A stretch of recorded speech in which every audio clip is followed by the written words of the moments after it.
AI traffic assignment. The goal of the assignment is to create a convolutional neural network to classify traffic signs. First of all, we had to implement two functions, load data and get model. Meanwhile, I just started the model because it takes some time to run, and you see it's already going to the 9th iteration. I first explain very shortly the code. It loads the data. It's platform independent for the separator.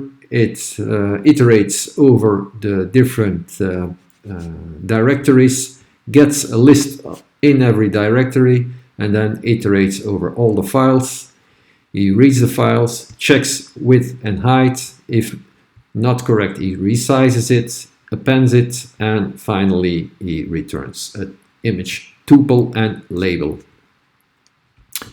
Then we get the get model. I foresaw 4 steps where you can choose to, every time you run code, you can comment in or out different features and layers in 4 steps. So there are 4 sequential steps you can add, and then a final end step. As you see here, for example, in the first step, we have a convolutional layer, 64 layers, then batch normalization. I used it because I experienced it as giving better results to normalize the data. There we downsize the data by max pooling, 2 by 2, and finally a dropout to minimize the data.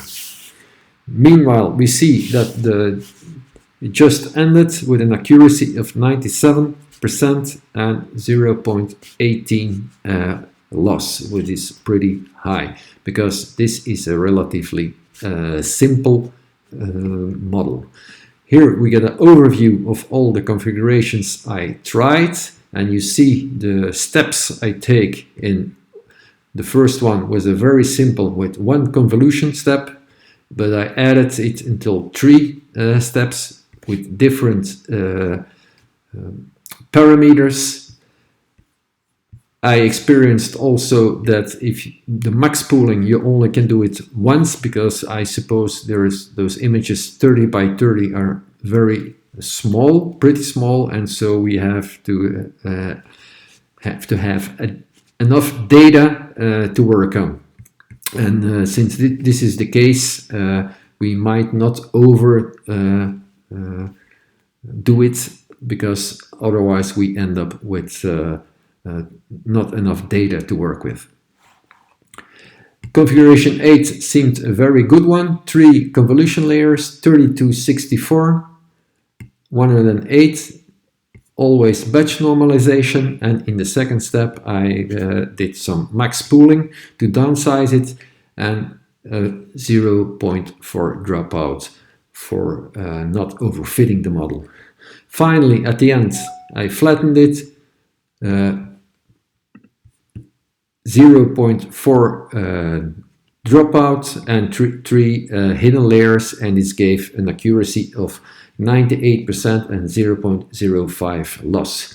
You see the time goes up as the model gets complexer, which is pretty evident.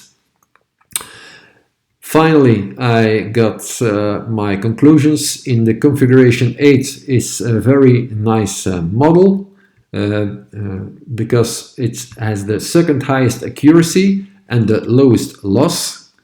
The convolution, 3 convolution iterations, 1 plus dropout, approximately 0.4 seemed to work, and I added 3 hidden layers. Also one caution, because I also experienced that the same setting resulted in similar training results, but different validation. As you see, I did run the same model with same configuration 3 times in a row. I got different accuracy and different loss. So 93 versus 98, almost 99. So this is something to be aware of, that before picking a final model, it might be wise to statistically evaluate it. Thank you very much.